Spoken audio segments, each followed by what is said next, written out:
Bueno, pues yo creo que mientras se va incorporando más asistentes, vamos a os voy a presentar al ponente de hoy, bueno, para muchos de vosotros seguro que es bien conocido, el doctor Puente, Javier Puente, es compañero mío en el Servicio de Oncología Médica, es el responsable de la unidad de tumores urológicos dentro de nuestro servicio y una de las personas responsables de que, bueno, en los últimos años se haya establecido una manera de trabajo absolutamente multidisciplinar dentro de nuestro hospital en cuanto al área urooncológica, ¿no? Que además pues, bueno, ha tenido un gran boom terapéutico y de conocimiento en los últimos años.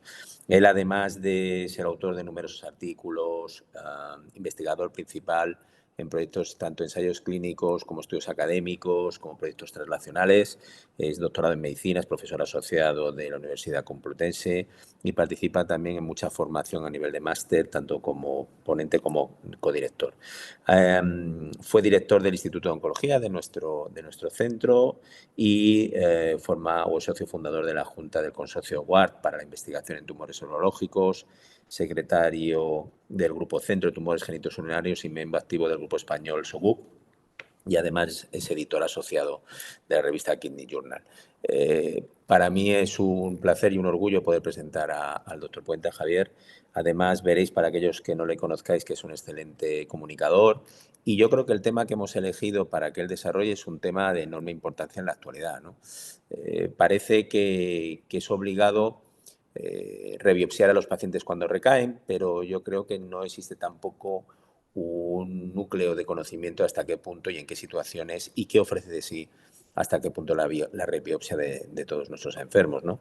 Entonces, Javier va a hacer una revisión exhaustiva del tema y bueno, pues ya sabéis bueno, a lo largo de la ponencia o al final, como queráis, podéis ir mandando al chat vuestras preguntas y yo se las transmitiré al doctor Puente al final.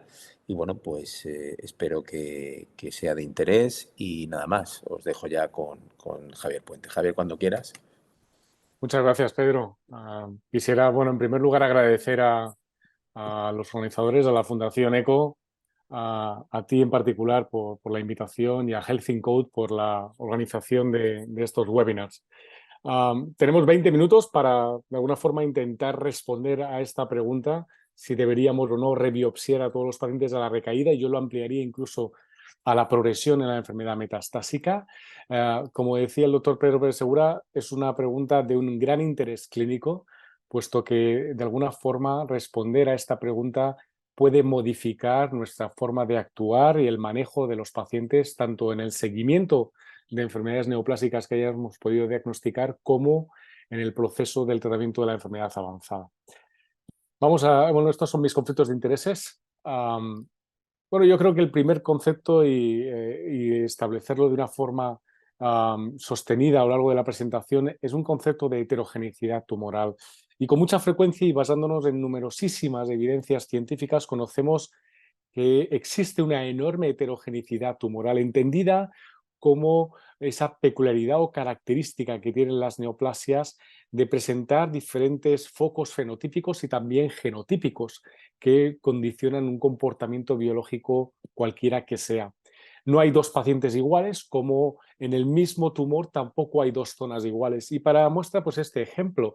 Esto es un cilindro prostático obtenido durante el proceso diagnóstico de un cáncer de próstata, en el cual en un mismo cilindro, con un tamaño inferior a 1 centímetro, nos encontramos diferentes áreas que, extrapoladas a otros tumores, podrían ser áreas de un tumor bien diferenciado o moderadamente diferenciado, con otras áreas de muy pobremente diferenciados, lo que estableceríamos como un Gleason 4+3 o Gleason 7 y un Gleason 9. Es decir, que en el mismo paciente, catalogado globalmente como un adenocarcinoma de próstata, tenemos diferentes focos con comportamientos biológicos tremendamente dispares.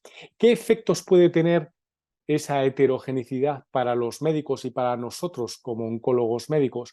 Bueno, yo creo que es un concepto que tenemos que tener en cuenta para un profundo conocimiento de cuál es el pronóstico de un paciente que tenemos delante en nuestra práctica asistencial, para poder predecir la respuesta a diferentes estrategias terapéuticas, para adoptarnos a estrategias de seguimiento y monitorización durante un contexto adyuvante o también en la enfermedad metastásica y también para modular de alguna forma el tratamiento basándonos en esas peculiaridades o características que puedan tener esos tumores a lo largo del tiempo. Ese fenómeno de heterogeneidad es múltiple. Sabemos que en nuestra consulta, el que ve cáncer de mama o cáncer de pulmón o cáncer de próstata, a pesar de hablar de lo mismo, no hay dos pacientes iguales. Y tenemos claro que hay una enorme heterogeneidad entre los propios pacientes, que a pesar de tener el mismo epígrafe, no responden de la misma manera a las terapias que podemos administrar. También sabemos desde hace ya unos años que existe una heterogeneidad en el propio paciente en los focos metastásicos, que fue publicado por el doctor Gerlinger hace unos años en New England, y donde el análisis de las alteraciones moleculares que ocurren en la enfermedad metastásica a veces nada tienen que ver con lo que ocurría en el tumor primario. Y finalmente, además, existe una heterogeneidad intratumoral e intrametastásica, de tal forma que en las propias localizaciones metastásicas nos encontramos con focos de tumor que nada tienen que ver unos con otros y que explica la presencia de ciertos clones celulares que van adquiriendo competencias en el futuro. Fijaos, esto ya se conoce desde hace mucho tiempo, pero lamentablemente con poca frecuencia se ha trasladado a la necesidad de rebiopsiar. Esta es una serie de diferentes artículos que fueron publicados a lo largo de los años 2008-2010 en pacientes con cáncer de mama. En este sentido, se analizaba un biomarcador importantísimo para los pacientes con tratamiento con cáncer de mama, que es la expresión del receptor de estrógeno, y donde comparaban la expresión en el tumor primario con respecto a la metástasis. Y como ven en series que ya prácticamente reproducen más de 1.500 pacientes, la tasa de discordancia entre el tumor primario y la enfermedad metastásica para un receptor que era crucial para la respuesta terapéutica hormonal era cercana al 30%. Eso nos habla de la enorme importancia de conocer lo que estamos tratando en un momento concordante y en un momento puntual. Por lo tanto, queda claro que la heterogeneidad tumoral va a limitar nuestros esfuerzos terapéuticos y puede ocurrir bien de entrada porque son tumores altamente complejos cromosómicamente, con enorme inestabilidad genómica, o bien a lo largo del curso evolutivo por la adquisición de competencias por parte del tumor o fruto de la presión terapéutica al cual le estamos sometiendo a ese tumor. De hecho, esa evolución tradicionalmente se describe de dos maneras. Podemos tener una evolución más lineal a lo largo del curso evolutivo de una enfermedad neoplásica, donde aparecen alteraciones genéticas de forma secuencial, con la aparición de clones que aquí están dibujados de forma roja y posteriormente verde, pero que albergan mutaciones ancestrales desde el primer momento, o bien un curso evolutivo denominamos prácticamente como ramificado en castellano, y que se caracterizan por la aparición de múltiples poblaciones que, genómicamente distintas y que pueden emerger de un clon inicial, en este caso de un clon azul, y como ven van apareciendo de forma casi precoz por diferentes clones muy diferentes entre sí. Esa evolución lineal o bien ramificada está presente de una forma bastante habitual en nuestra práctica profesional.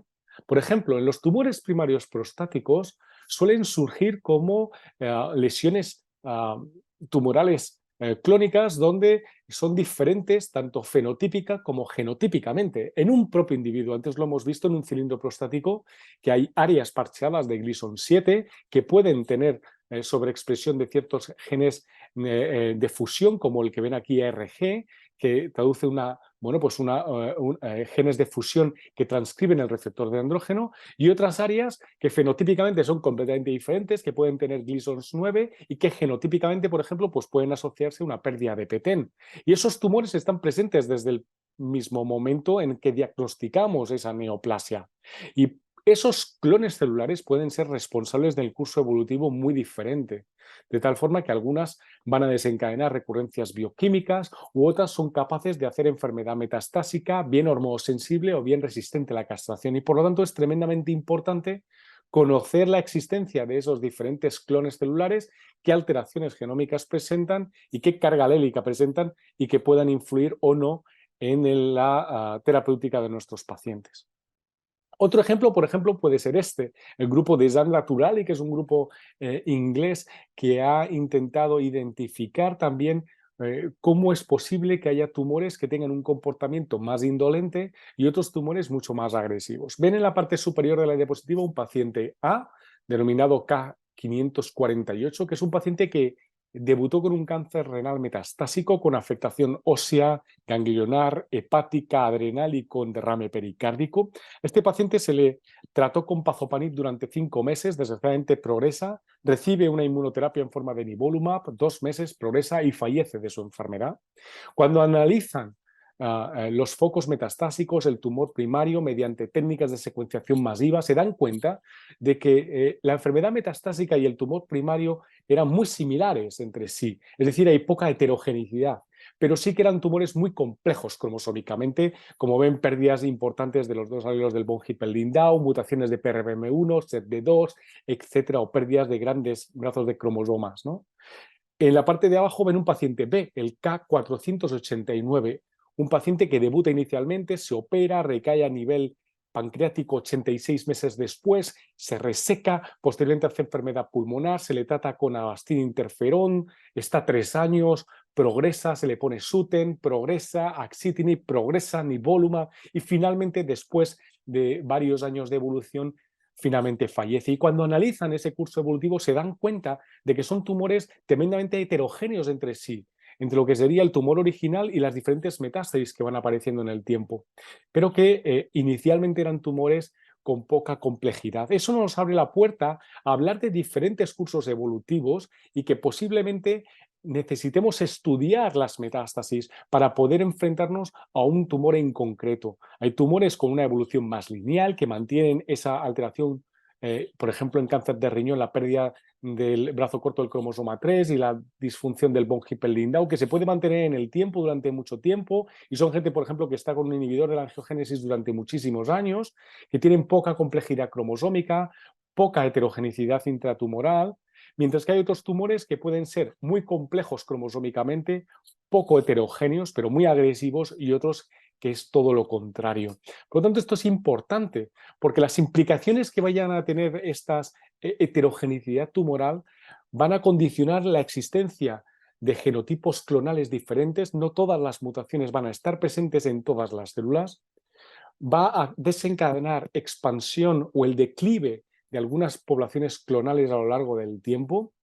Va a provocar una gran variabilidad en la composición tumoral, va a ser responsable de respuestas paradójicas durante el tratamiento, además de la diseminación de ciertos subclones en la enfermedad metastásica y en ocasiones, pues esas alteraciones que pueda sufrir el tumor generan la ausencia de una estructura clonal en ciertos tumores o la existencia de una relación clonal neutral, que es aquella que la cual no se caracteriza por consecuencias fenotípicas. Por lo tanto, todo esto es muy importante porque conforme evolucionemos en el tiempo nos vamos a dar cuenta de que nada tiene que ver el tumor que originalmente se diagnostica con el tumor que estamos tratando en fases más avanzadas de la enfermedad. Y es que en ese curso evolutivo de los tumores hay 3 aspectos que son esenciales para que los tumores sobrevivan y evolucionen a lo largo del tiempo. Por un lado está la selección clonal, es decir, que aparezcan en el seno de un tumor múltiples subclones con diferentes mutaciones que juegan un rol diferente, que tienen un fenotipo diferente y que tendrán consecuencias futuras en sus capacidades de invasión y metastatización. Además, el segundo aspecto esencial es la presencia de mutaciones a lo largo del curso evolutivo, y es que la presencia de alteraciones genómicas concretas que van apareciendo en el tiempo van a condicionar unas capacidades que a ese tumor le hacen evolucionar, crecer y ser capaz de invadir ciertos tejidos. Y finalmente, esa capacidad de supervivencia que hablan los americanos como genetic drift, y que no es más que la capacidad que tienen esas células de sobrevivir en diferentes aspectos, de tal forma que esa capacidad de supervivencia, la aparición de subclones y la adquisición de mutaciones permitirá al tumor evolucionar, escapar de las terapias iniciales y finalmente de ser resistente a los diferentes tratamientos. Y eso es potencialmente más importante cuanto mayor tamaño tienen los tumores. Sabemos perfectamente que cuanto más grandes son los tumores, mayor capacidad e incremento de la tasa mutacional tienen y más riesgo aparece de existir clones celulares que de alguna forma tengan esa capacidad para invadir tejidos y finalmente progresar en la enfermedad metastásica. Eso lo hará, además, teniendo en cuenta dos aspectos fundamentales, y es que el microambiente podrá afectar a esa capacidad de los tumores para diseminarse, y dos ejemplos son la función que puede tener la densidad vascular y, por otro lado, la función del sistema inmune en la eliminación de esos clones que pueden ir apareciendo o en la identificación de esas estructuras que pueden ser de alguna forma eliminadas antes de que generen metástasis.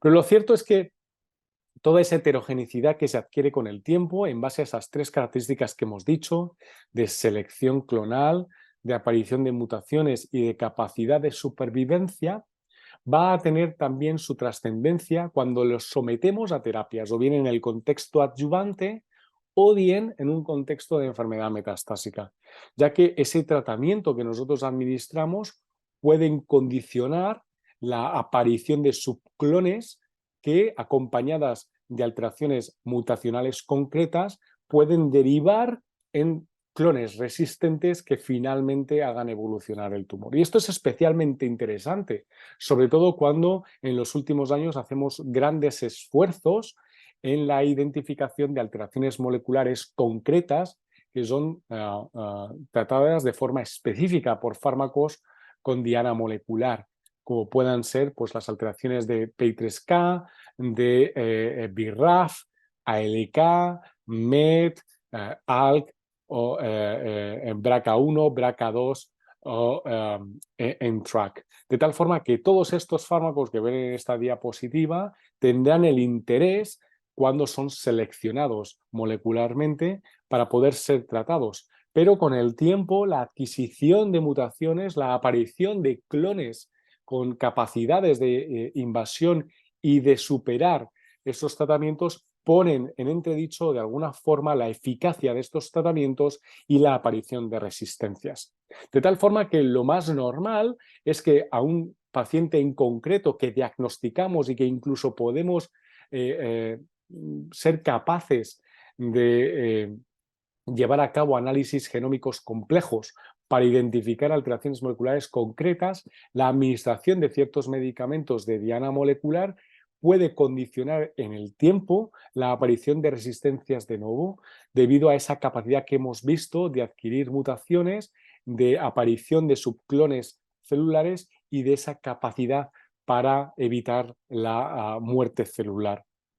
Eso además se acompaña no solamente de esas capacidades propias del tumor, sino también con características propias del huésped y de la distribución de la droga, que aquí ven que existen factores que no solamente dependen del tumor en esa heterogeneidad y en la respuesta a los diferentes tratamientos, sino también del propio huésped, ya sea variables de peso, edad, sexo, comorbilidades, como también del microambiente tumoral, de esa densidad vascular, etc. Por lo tanto, en este sentido, todos esos aspectos que estamos condicionando de que los tumores evolucionan, se transforman en el tiempo y generan heterogeneidad, realmente analizarlos, tratarlos durante todo el curso evolutivo, basándonos en una biopsia original, que siempre les decimos a nuestros compañeros que es la única manera de diagnosticar el cáncer, pues es bastante utópico, puesto que, como vemos, bajo presión terapéutica, bajo factores propios del huésped o sobre todo condicionados por esos tres factores que marcan la evolución de los tumores, hacen que los tumores cambien de forma fenotípica y también genotípicamente. Y por lo tanto, en este sentido, necesitamos comprender de nuevo qué es lo que está ocurriendo y qué características tenemos los tumores que estamos tratando. Y es que la rebiopsia, por lo tanto, va a ser imprescindible para comprender la heterogeneidad, mirar no solamente a lo que es el árbol, sino a todo el bosque, para medir la heterogeneidad, para saber cuál de importante es una alteración que detectamos y qué carga alélica tiene, para monitorizar esa heterogeneidad, y en este sentido las biopsias líquidas aparecen como una herramienta muy útil, y finalmente para tratar la heterogeneidad, ya que somos capaces de seleccionar targets terapéuticos que nos sirvan durante todo el proceso evolutivo y terapéutico. Y os pongo 3 ejemplos para que intentemos ver cuál puede ser la trascendencia clínica de estos aspectos. En este caso es una mujer con un cáncer de mama de 60 años que, como ven, inicialmente en base al análisis genómico de una muestra derivada de la linfadenectomía, pues tiene esas alteraciones que ven ahí puntuales, con mutaciones de PI3 quinasa, en SDR1, pero sin alteraciones, como ven en la parte inferior de la diapositiva, en petén. Sin embargo, ese curso evolutivo, en la presencia de metástasis pulmonares, se descubre la presencia de una pérdida de petén, y esa pérdida de petén puede condicionar esa sobreactividad, por ejemplo, de PI3 quinasa AKT-mTOR. Eso es tan importante porque juega un papel en la posibilidad de ser tratada o no con un inhibidor del PI3K. De tal forma que esto es muy importante y varía en el tiempo. Inicialmente no se sabe esa alteración y con el tiempo aparece.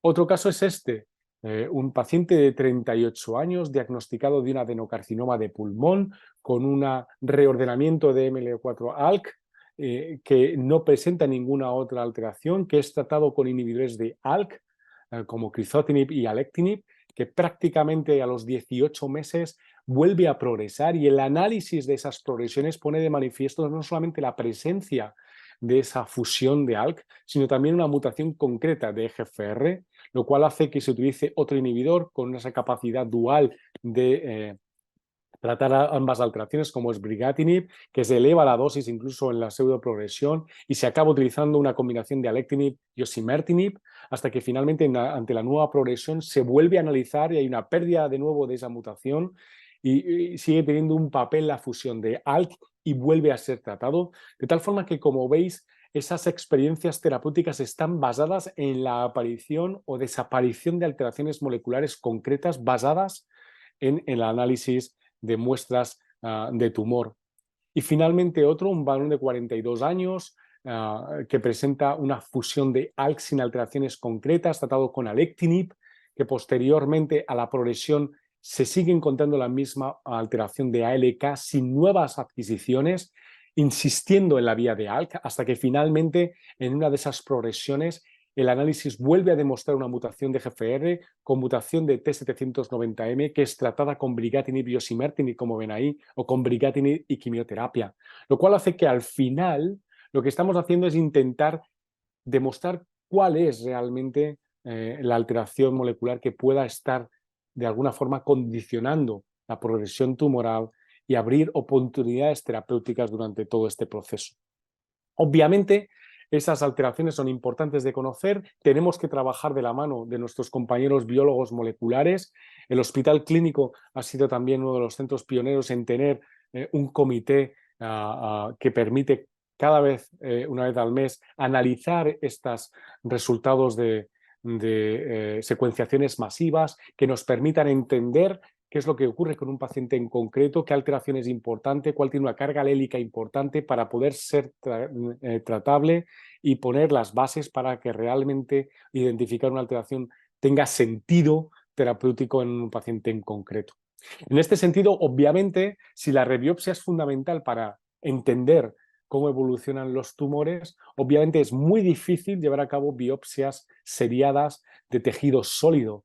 Se pueden hacer ocasionalmente. Muchos de los estudios que les hemos mostrado previamente son estudios de autopsias o de series de pacientes, pero realmente necesitamos tener claro que pueden existir herramientas que nos permitan identificar esas alteraciones de una forma mucho más práctica, sencilla y no invasiva. Y en este sentido, la biopsia líquida es una de esas herramientas. Es una herramienta que nos permite obtener información genómica rápida, fácil, sencilla, de forma mínimamente invasiva, repetitiva en el tiempo, incluso puede ser utilizada en fases muy diferentes de la enfermedad, con la desventaja de que técnicamente, posiblemente en el momento actual, no seamos capaces de detectar fracciones muy pequeñas de DNA tumoral circulante, que de alguna forma nos dificulta en algunas enfermedades neoplásicas, por ejemplo, en el cáncer de vejiga no músculo invasivo, o que en otros tumores hay poca representación, por ejemplo, en el sistema nervioso central. Pero lo que sí está claro es que la ventana de oportunidad de estas rebiopsias líquidas son fantásticas, tanto inicialmente en el proceso inicial para entender molecularmente el tumor y ajustarnos al pronóstico, como también en la monitorización de las respuestas terapéuticas, entender las progresiones o incluso, sobre todo, algún aspecto muy interesante para la detección de enfermedad mínimamente residual y que de alguna forma puede seleccionar pacientes en un contexto adyuvante y que tiene todo el sentido en la pregunta que me hacían de si es necesario rebiopsiar a la recaída o no. Incluso antes de que esta aparezca, es tremendamente importante hacer una rebiopsia, en este caso líquida. ¿Por qué? Porque mediante estas determinaciones de DNA tumoral circulantes podemos ser capaces de conocer si existe una importante presencia de ctDNA, conocer cómo se modifica a lo largo del tiempo en función de los tratamientos que podemos administrar y adelantarnos a las progresiones futuras radiológicas. En este sentido, por ejemplo, os muestro lo que ha sido la experiencia que hemos tenido en los ensayos de adyuvancia en cáncer urotelial, que son pacientes que han sido tratados con quimioterapia neoadyuvante, la mayoría de ellos, que luego son intervenidos y que presentan tumores de alto riesgo, por ejemplo, T3 de vejiga o con afectación ganglionar. Este estudio comparó atezolizumab frente a observación.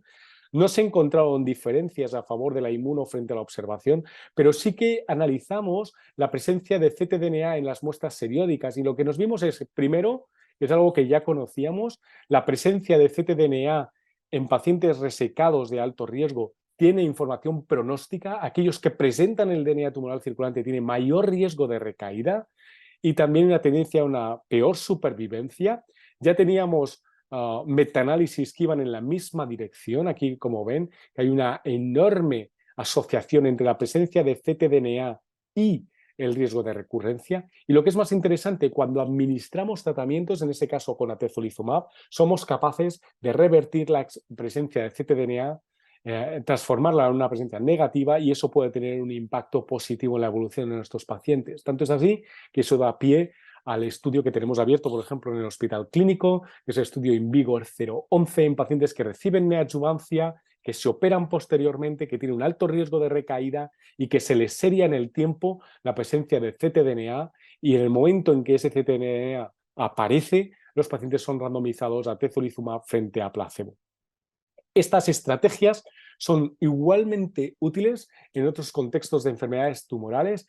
El cáncer de pulmón no es una excepción. También existen numerosos trabajos en este sentido de cómo las biopsias líquidas en pacientes que van a ser intervenidos o que van a ser tratados con quimioradioterapia o posteriormente en el seguimiento poder integrar la biopsia líquida para la toma de decisiones futuras, actualmente obviamente bajo un ensayo clínico.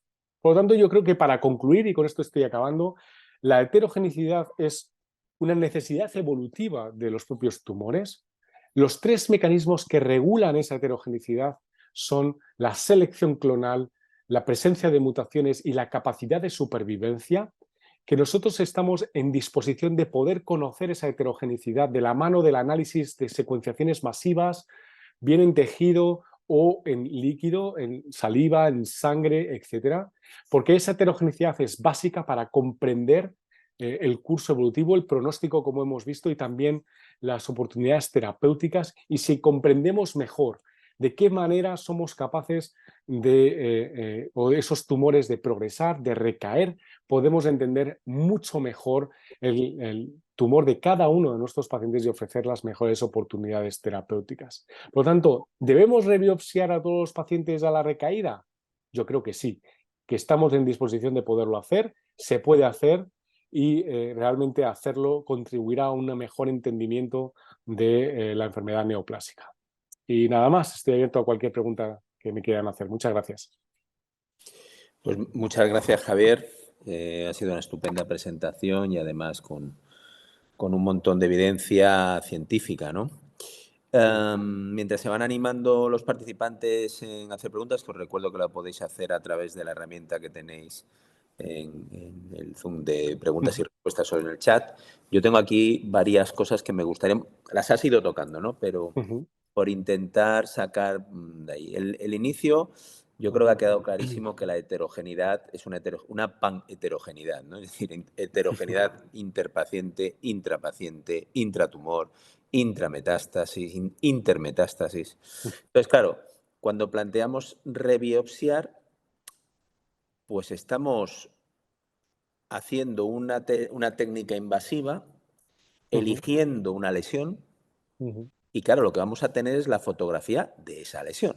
Ujú. Pero claro, tú has explicado fantásticamente que en las otras 14 lesiones que tenga el paciente en el pulmón, por ejemplo, pueden no parecerse en nada, bueno, serán similares, pero pueden tener diferencias importantes a la hora de decisión terapéutica, Ujú. porque claro, nosotros nos llevamos una pequeña muestra de una de las lesiones, ¿no? Pero como muy bien has Total. explicado, Ujú. hay una heterogeneidad también entre las propias metástasis. Entonces, claro, ¿cómo asumimos esto? Porque vamos a biopsiar a un paciente sabiendo que la fotografía que vamos a tener es una fotografía muy parcelada, ¿no? Ujú. ¿Esa información tú crees que es suficiente como para poder tomar una decisión terapéutica? Y si no es así, ¿qué alternativas crees tú que podemos hacer? No vamos a estar agujereando un Claro. pulmón para tomar 14 biopsias, etcétera, etcétera, ¿no? Por el riesgo. Entonces, a ver, un poquito qué comentas de este tema, ¿no? Es una pregunta muy buena porque obviamente, como bien dices, no podemos ser capaces de conocer hasta con exactitud qué fenotipo y genotipo tiene cada lesión metastásica que tiene un paciente, ¿no?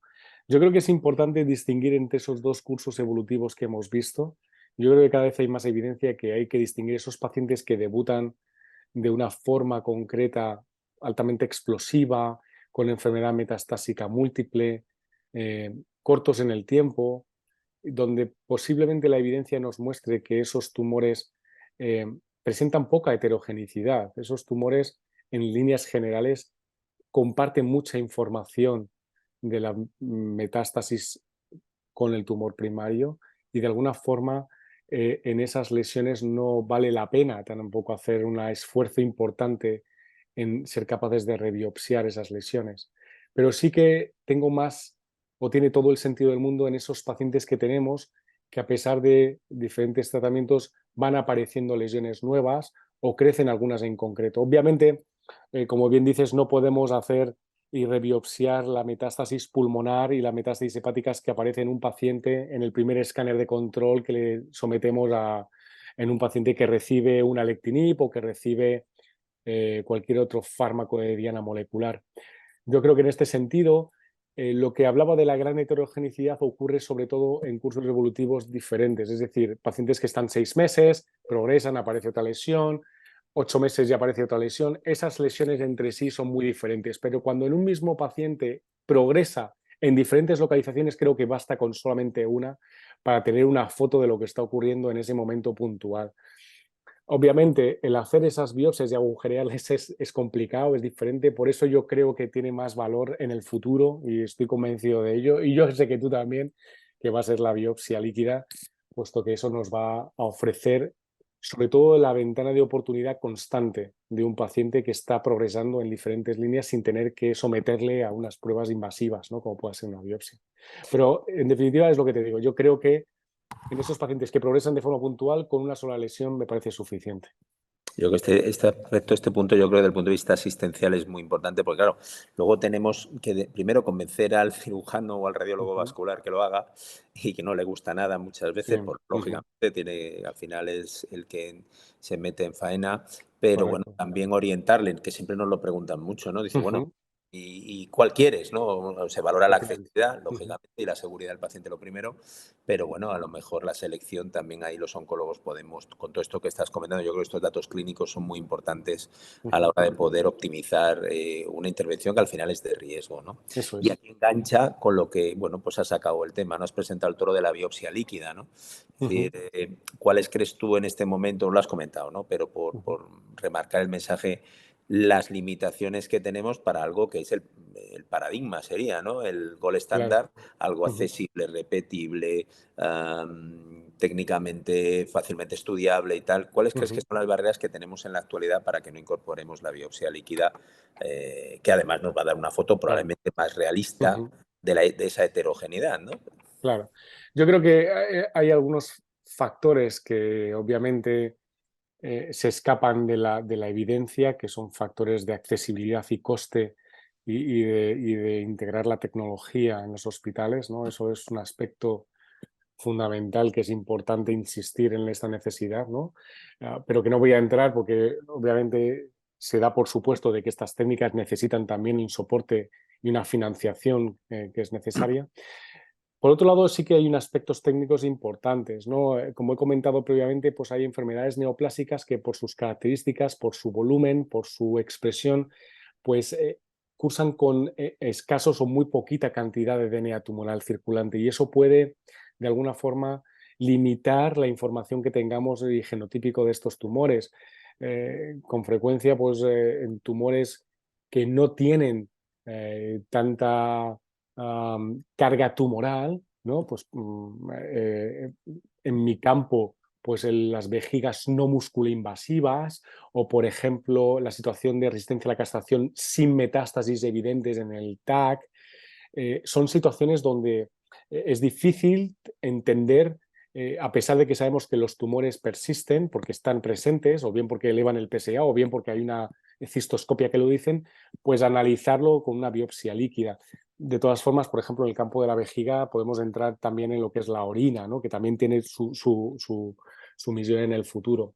También tenemos aspectos técnicos como la hematopoiesis clonal, ¿no? Que hablan un poco que puede artefactar los resultados.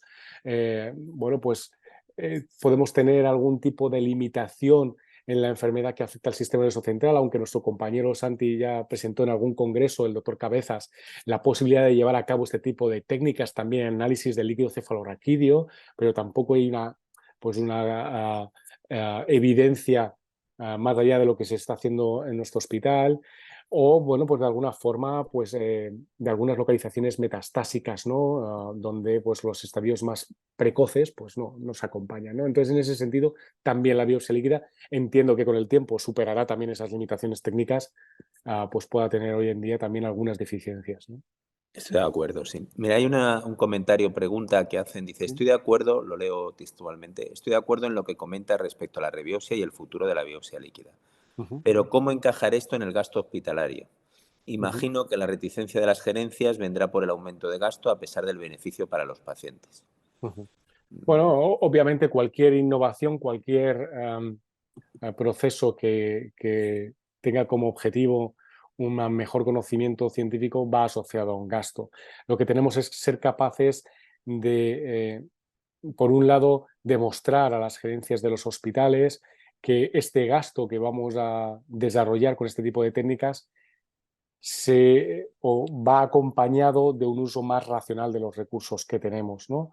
En un contexto adyuvante puede ser muy interesante conocer que pacientes tienen un mayor riesgo de recaída para programar ejercicios de seguimiento más intensivos, por ejemplo. Y estoy hablando de gastos de técnicas de imagen, etcétera, frente a otros pacientes que la ausencia de ctDNA sabemos que prácticamente limita el riesgo de una forma extraordinaria y podemos limitar el número de técnicas que podemos hacer en ese contexto. Podemos además ahorrarnos en la enfermedad metastásica diferentes estrategias terapéuticas que consumen recursos, hospitales de día, fármacos sin control, cuando realmente no tiene una expresión importante en lo que es pues, la carga alélica, por ejemplo. Todo este tipo de aspectos son fundamentales para poder, de alguna forma, demostrar a nuestros pagadores que realmente esto vale la pena.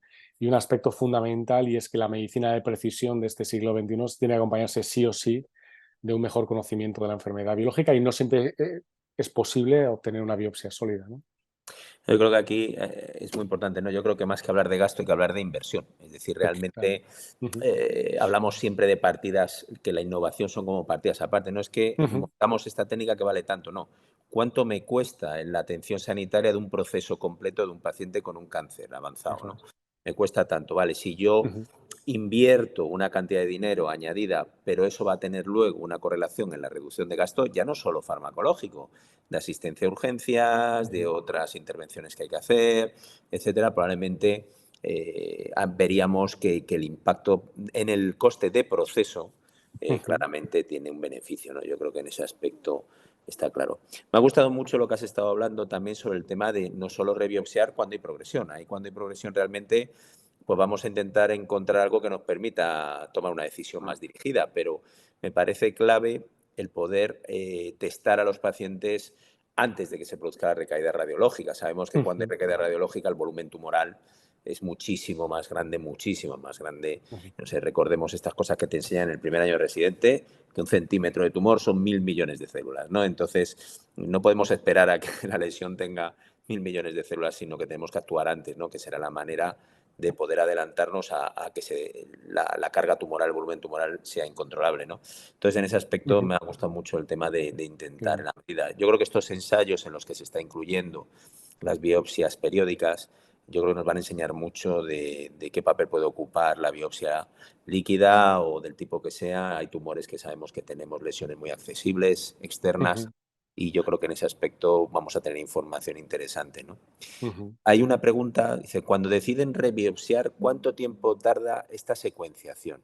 Y en este tiempo recomiendan continuar con el tratamiento, entiendo con el tratamiento que estaba recibiendo el paciente, que puede seguir promoviendo la heterogeneidad del tumor. Bueno, realmente cuando hacemos este tipo de determinaciones dependerá un poco de cuál es el circuito que tenga cada hospital desde el punto de vista asistencial, ¿no? Hay hospitales que tienen la capacidad de llevar a cabo este análisis de rebiopsias y análisis genómicos en sus propios hospitales, los menos, ¿no? Y otros que tienen un circuito asistencial basada en el envío de muestras y hay plataformas para todo tipo, ¿no? En nuestra práctica, yo creo que habitualmente en torno a las 3, 4 semanas es un tiempo que estamos viendo que en el momento en que nosotros tenemos la muestra y la- la planificamos para su envío, pues estamos recibiendo esa información, que que un compañero luego además la centraliza para tener toda esa información genómica disponible para todas las unidades y que es muy útil sobre todo para las unidades de fases precoces, ¿no? En este sentido, esas 3, 4 semanas, la decisión de parar el tratamiento viene condicionado básicamente por el fenómeno de progresión, no porque le vas a hacer una rebiopsia. Es decir, que yo creo que los pacientes en los cuales uno decide que está ante una progresión eh, y que va a cambiar de línea terapéutica, pues puede ser perfectamente factible interrumpir el tratamiento, dar ese descanso al paciente para poder ofrecer otra línea terapéutica, que es lo que habitualmente hacemos. Si el circuito asistencial tarda 2, 3, 4 semanas o 2 meses, pues tenemos que tomar decisiones básicamente basados en lo que hacíamos antes sin necesidad de la rebiopsia. Pero de alguna forma en nuestra práctica asistencial esa rebiopsia no lo hacemos para identificar que el paciente tiene un tumor que está progresando, sino para conocer genómicamente ese tumor, para identificar alteraciones que les podemos tratar, de tal forma que en este sentido la progresión ya es clara, nosotros paramos el tratamiento, analizamos el tumor y en base a esos resultados ponemos el tratamiento posteriormente. Bueno, yo creo que ya estamos finalizando, pero tengo que hacerte una pregunta, a ver qué opinas. Claro, hacemos estos estudios para tomar una decisión terapéutica. Correcto. Sabemos que tenemos una limitación para el uso de muchos fármacos, si no hay indicación, si no hay financiación, bueno, todos estos temas conocemos. Entonces, claro, hacer un estudio amplio, un panel enorme de alteraciones, lanzando una red para ver si encontramos algo, para luego Yeah. solicitar un fármaco que sabemos que no está aprobado, que no está financiado. La pregunta concreta es, ¿crees que deberíamos promover cuando se hace la rebiopsia, el estudio molecular solo de aquellas alteraciones o solo de aquellas moléculas en las cuales vamos a poder ofrecer un tratamiento que ya esté aprobado o que podamos, porque está a punto de aprobarse, intentar solicitarlo entre un uso expandido o, por supuesto, que tengamos un ensayo clínico? ¿O eres más partidario de hacer un panel de secuenciación amplio, un exoma, etcétera, y como el que lanza a la red, a ver si encuentro algo que luego pueda solicitar un fármaco aunque no tenga indicación o no se esté Yeah. desarrollando en este momento en este tipo de patología? ¿Cuál es tu punto de...? Yo entiendo que esto es un tema más de punto de vista, más de tu Ya, experiencia. ya. Hombre, a ver, yo creo que todo depende un poco de los recursos de los cuales disponemos, ¿no? Nosotros no podemos ser ajenos a que esto tiene un coste, a que esto tiene unas limitaciones presupuestarias.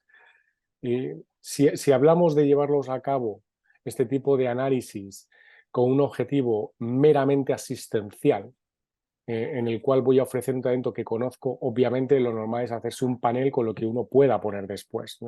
Esto es así. O bien porque tenga un fase uno de una molécula concreta, o bien porque tenga la posibilidad de ofrecer un inhibidor concreto, una alteración concreta, uh, porque puede acceder a él.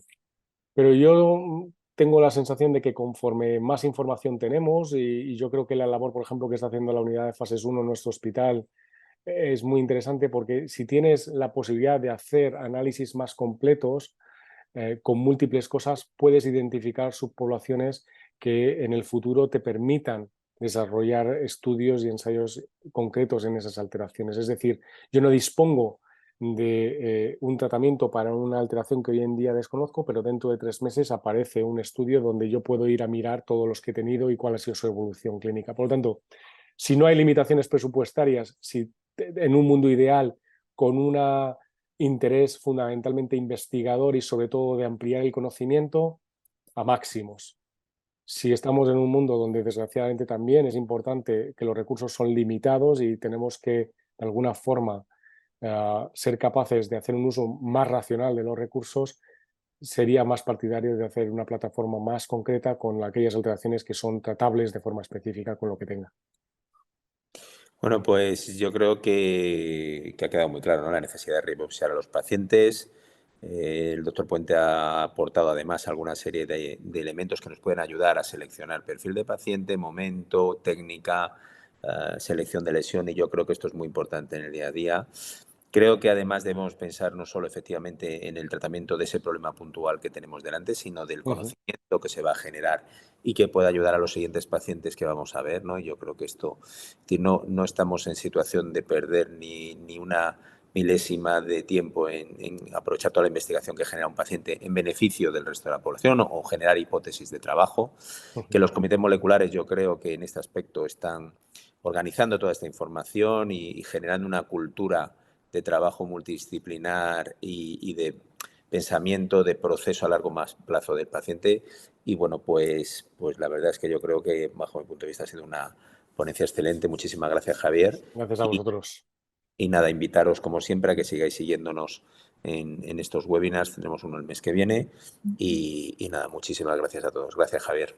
Gracias. Hasta luego.